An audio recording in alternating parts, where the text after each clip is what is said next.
تو یہ روزے ایک طرف ہمارے گناہوں کی معافی کا سامان ہے، اور دوسری طرف یہ روزے جو ہیں یہ ہمارا پریکٹیکل ہے۔ جس طرح جو بھی بچے اسکول کالج یونیورسٹی میں پڑھتے ہیں، ہر پیپر جو ہے اس کی ایک تھیوری ہوتی ہے، ایک پریکٹیکل ہوتا ہے۔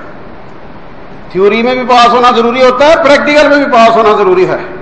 اسی طرح کلمہ وہ ہماری تھیوری ہے، وہ بنیاد ہے، اس کے اوپر نماز پریکٹیکل ہے، اس کے اوپر زکوٰۃ پریکٹیکل ہے، اس کے اوپر روزہ پریکٹیکل ہے، اور اس پریکٹیکل کے ذریعے اللہ ایکسرسائز جو ہے نا وہ ہمیں کرواتا ہے اور دیکھتا ہے کہ یہ بندہ میرا جو ہے یہ کس حد تک اپنے اس کلمے کے اعلان میں، اس وعدے میں سچا ہے۔ یا اللہ جب میں نے تجھے الہ مان لیا اور نہ میرا نفس نہ ہی کوئی دوسرا اس کی میں نہیں مانوں گا، میں مانوں گا تو تیری مانوں گا۔ اب تو نے کہہ دیا کتب علیکم الصیام، تمہارے اوپر روزے فرض ہیں، یا اللہ میں ماننے کے لیے تیار ہوں، صحت تو دے دے، روزے میں رکھ کر دکھا دوں گا۔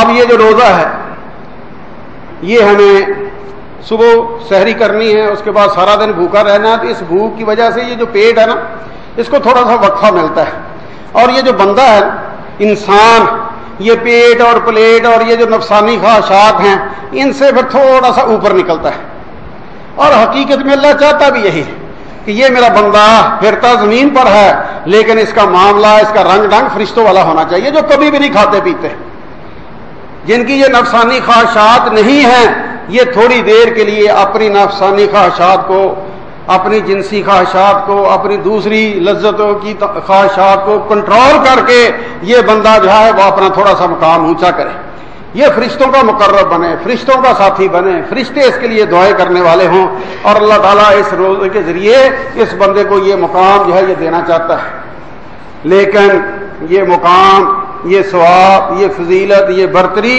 یہ ساری باتیں حدیثوں میں جو بیان ہوئی ہیں برحق، اس کو ہم مانتے ہیں، لیکن شرط کیا ہے؟ جو وہ حدیث رسول اللہ صلی اللہ علیہ وسلم کی ابھی آپ کے سامنے پیش کی، من صام رمضان ایمانا، جس نے ایمان کے ساتھ روزے رکھے۔ اب ایمان کے دعوے دار تو ہم سبھی ہیں، لیکن ایک حدیث جو کہ مسند احمد میں بھی ہے، ترمذی شریف میں بھی ہے، مستدرک حاکم میں بھی ہے، فرمایا نبی علیہ الصلوۃ والسلام نے کہ من لقی اللہ لا یشرک بہ شیئا، جو اللہ سے اس حال میں کل ملے گا کہ وہ اللہ کے ساتھ شرک کرنے والا نہ ہو، نہ اللہ کی ذات میں، جس طرح یہودیوں نے کیا عزیر علیہ السلام کو اللہ کا بیٹا بنا دیا، جس طرح عیسائیوں نے کیا عیسیٰ علیہ السلام کو اللہ کا بیٹا بنا دیا، جس طرح مکے والوں نے کیا فرشتوں کو اللہ کی بیٹیاں بنا دیا۔ اب بیٹا ہو یا بیٹی یہ باپ کے وجود کا حصہ ہوتا ہے، انہوں نے جو بیٹا مانا اور مکے والوں نے جو بیٹیاں مانا تو یہ گویا اللہ کی ذات کا حصہ بنا رہے ہیں، اور یہی شرک ہے، اس کی ذات میں کوئی حصے دار نہیں، نہ بیٹے کے طور پہ نہ بیٹی کے طور پہ۔ تو من لقی اللہ لا یشرک بہ شیئا، اللہ سے اس حال میں ملے کہ وہ شرک کرنے والا قطعاً نہ ہو، نہ ذات میں نہ صفات میں، اور نہ ہی اللہ کے افعال جو ہیں ان کے اندر وہ شرک کرنے والا ہو۔ وَيُصَلِّ الْخَمْسَ، اور جو دن کی 5 نمازیں ہیں وہ 5 کی 5 ادا کرنے والا ہو، وہ اپنے نفس کا نمازی نہ ہو کہ فجر کی نماز کی عادت پڑی ہے وہ پڑھ رہا ہے، کسی کو ظہر کی پڑی ہے، کسی کو عصر کی، کسی کو مغرب کی، یا 1 یا 2 نمازیں، نہیں، اللہ نے 5 فرض کی ہے، 5 کی 5 ہی پڑھنے والا۔ وَيَصُومُ رمضان، اور وہ رمضان کے روزے رکھتا، غُفِرَ لَهُ، فرمایا رسول اللہ صلی اللہ علیہ وسلم نے، اللہ اس کے گناہوں کو معاف فرما دیتے ہیں۔ یعنی یہ جو عمل ہے رمضان کے روزے والا یہ بہت فضیلت والا عمل ہے، ہمارے گناہوں کی معافی کا بہانہ اللہ نے بنایا ہے۔ اب یہ معافی کسے ملے گی؟ دنیا میں کوئی ہمارا دوست ہو اگر تو وہ ہمیں اکثر ملتا جلتا رہے، معاملہ ہمارے ساتھ درست رکھے تو ہمارا اسے ملنا جلنا بڑا خوشی والا ہوگا، محبت والا ہوگا، اظہار اور قربانی والا ہوگا، اور اگر کبھی کبھار ملے تو وہ چاہت نہیں ہوتی، وہ محبت نہیں ہوتی، اور کبھی کبھار ملے بھی اور اس حال میں ملے کہ ہمیں ناراض کرنے والا ہو، پھر تو اس کو دیکھ کر غصہ تو آتا ہے، خوشی نہیں ہوتی، محبت ہے وہ جوش نہیں مارتی۔ اسی طرح یہ بندہ جو ہے اگر اس نے روزے رکھے یا اس نے نماز پڑھی لیکن اس حال میں کہ اللہ کے ساتھ شرک کرنے والا تھا، اس حال میں کہ اللہ کو ناراض کرنے والا تھا، تو قطعاً کوئی فائدہ نہیں۔ اس لیے فرمایا رسول اللہ صلی اللہ علیہ وسلم نے، کم من صائم لیس لہ الا الجوع، کتنے ہی روزے دار ایسے ہوں گے جن کو سوائے بھوک اور پیاس کے کچھ حاصل نہیں ہوگا۔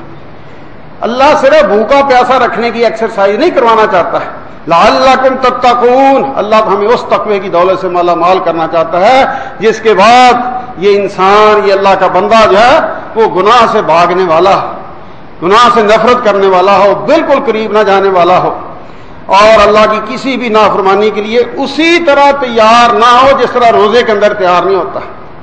اب روزہ آپ نے رکھ لیا، کوئی بندہ لاکھ آپ کو مزیدار کھانوں کی دعوت دے کہ بھئی چلو کوئی بات نہیں، کوئی نہیں دیکھ رہا، چپکے سے کھا لو، کھائیں گے؟ قطع کھانے کے لیے بندہ تیار نہیں ہوگا۔ اب وہ کون سی چیز ہے جو ہمیں روک رہی ہے؟ وہی قوت ہے حقیقت میں تقوی، اور وہی تقوی جو ہے وہ اللہ بڑھانا چاہتا ہے اس روزے کے ذریعے۔ اور ایک طرف اللہ سے معاملہ درست ہونا چاہیے نیکی کرنے کے لیے، دوسری طرف رسول اللہ صلی اللہ علیہ وسلم کا جو پہلو ہے کہ ہم جو بھی نیکی کا کام کریں وہ نبی علیہ الصلوۃ والسلام کی اتباع میں کریں، کیونکہ اللہ تعالیٰ نے اپنی پسند کا نمونہ ساتھ بھیج دیا۔ جس طرح آپ نے کوئی چیز بنانی ہو تو وہ اسے کہتے ہیں کہ بھئی یہ سیمپل ہے، یہ نمونہ ہے، اس کے مطابق بنا دیں، وہ اس سے لاکھ اچھا بنا دے، آپ نہیں لیتے کہ بھئی میرا یہ پسندیدہ نمونہ ہی نہیں، میں نہیں، یہی معاملہ ہے ہماری ہر نیکی کا۔ اللہ کہتا ہے میرا معیار یہ ہے، محمد صلی اللہ علیہ وسلم، محمد فرق بین الناس، محمد صلی اللہ علیہ وسلم لوگوں کے درمیان فرق کرنے والے ہیں۔ لقد کان لکم فی رسول اللہ اسوۃ حسنہ، تمہارے لیے نبی علیہ الصلوۃ والسلام بہترین نمونہ ہے۔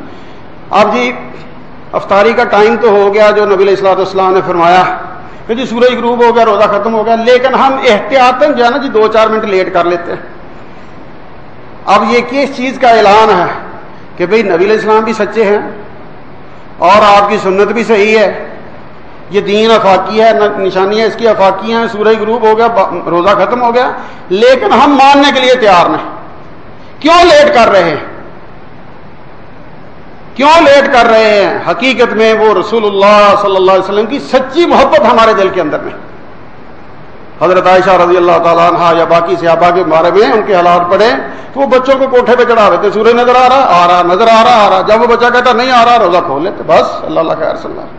نبی علیہ الصلوۃ والسلام نے خود سفر میں ایسے ہی کیا، پوچھا بھی آ رہا نظر آ رہا، اسے کہا ہاں جی، جب کہا نہیں آ رہا بس اللہ خیر صلی اللہ۔ سورج غروب ہو گیا، روزے کا وقت ختم ہو گیا۔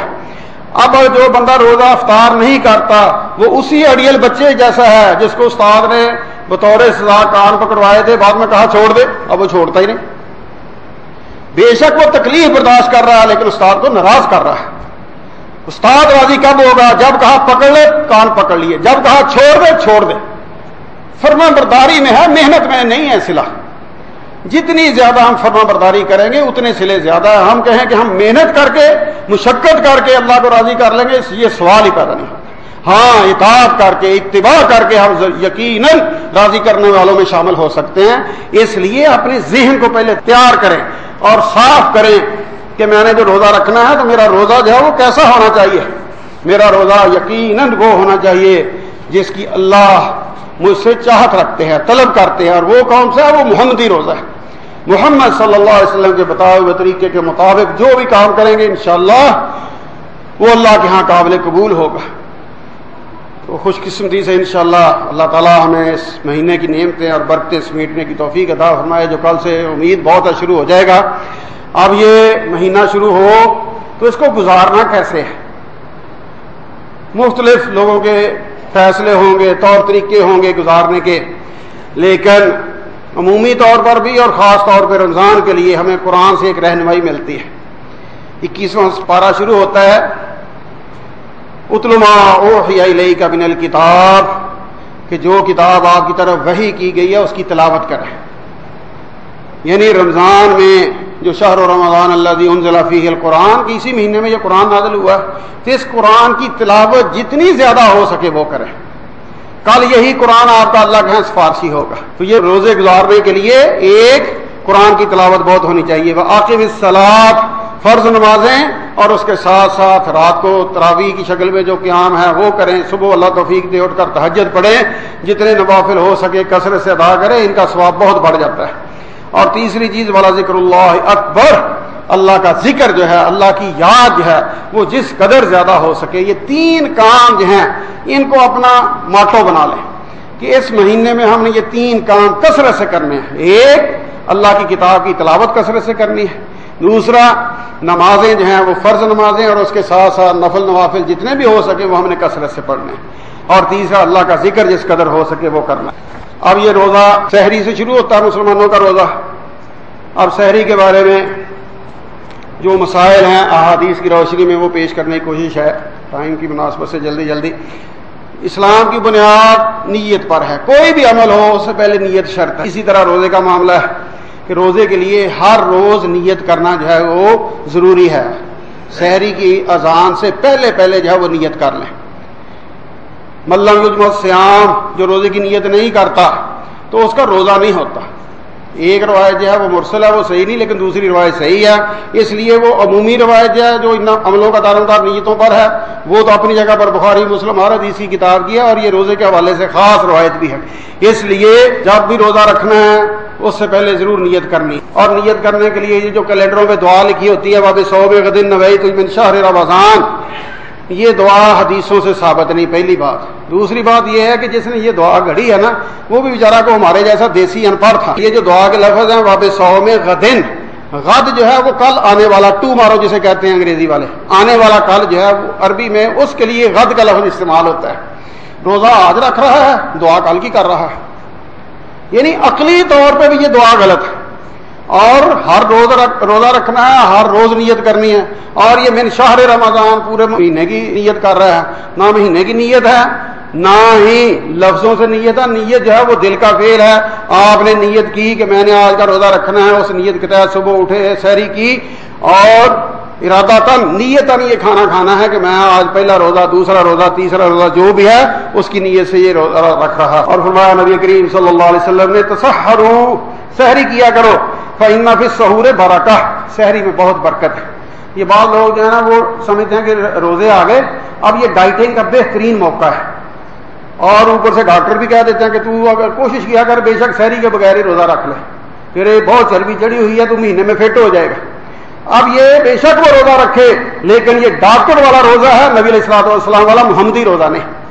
نبی علیہ الصلوۃ والسلام نے فرمایا ہے کہ ہمارے روزے اور اہل کتاب کے روزوں کے درمیان فرق سحری کا ہے، تو سحری کیا کریں۔ اور فرمایا نبی علیہ الصلوۃ والسلام نے نعم سحور المؤمن التمر، کہ مومن کی بہترین سحری جو ہے وہ کھجور ہے۔ یہ افطاری کے موقع پر ہم کھجور کا بڑا اہتمام کرتے ہیں، لیکن یہ ابو داؤد کی صحیح روایت ہے جس میں رسول اللہ صلی اللہ علیہ وسلم نے یہ کھجور کو بہترین سحری قرار دیا ہے۔ اس لیے کوشش کریں کہ اپنے سحری کے کھانے میں 1 کھجور یا 3 کھجور یا 5 کھجوریں جتنی آپ کی طبیعت پسند کرتی ہے، برداشت کرتی ہے، یہ بھی ساتھ شامل کر لیں، اور نبی علیہ الصلوۃ والسلام کی اس سنت کو بھی تازہ کرنے کا ارادہ کریں کہ میں اگر پہلے اس سنت کا اہتمام نہیں کرتا تو اس رمضان کے اندر میں نے نبی کریم صلی اللہ علیہ وسلم کی یہ سنت جو ہے اس کو بھی تازہ کرنا ہے۔ اب سحری کرنے سے پہلے اگر کسی بندے پر غسل واجب تھا اور اس کو ٹائم اتنا ملا کہ اگر غسل کرے گا تو روزہ رہ جائے گا، تو وہ غسل بعد میں کر لے، پہلے روزہ رکھ لے۔ ہماری شریعت جو ہے یہ بندوں کو مصیبت میں نہیں ڈالتی۔ اگر موقع ہے نہانے کا پہلے تو نہا لے، اگر موقع نہیں ہے نہانے کا تو سحری کے لیے پاک ہونا شرط نہیں، کہ اگر بندہ پاک نہیں تو سحری نہیں کر سکتا، یہ بات نہیں۔ اگر ٹائم ہے تو پہلے ضرور نہائے، جس طرح کہ نبی علیہ السلام کا کہ یگ تصل ثم یصوم، کہ نبی علیہ السلام پہلے غسل کرتے پھر روزہ رکھتے، لیکن اگر ٹائم نہیں ہے، مجبوری ہے، تو پھر وہ بندہ سحری کر لے اور اس کے بعد غسل کر لے۔ اب بندہ سحری کر رہا ہے اور اوپر سے اذان شروع ہو گئی، اب وہ کیا کرے؟ جو پانی کا گلاس اس کے ہاتھ میں وہی چھوڑ دے، جو لقمہ اس کے ہاتھ میں وہی چھوڑ دے، یہ اس بندے کے ساتھ زیادتی ہوگی۔ اس لیے 14-15 گھنٹے کا روزہ رکھنا ہے، اور ہماری شریعت کوئی ظالم شریعت نہیں۔ الدین یسر، یہ بڑا آسان دین ہے، اس میں بڑی سہولتیں ہیں۔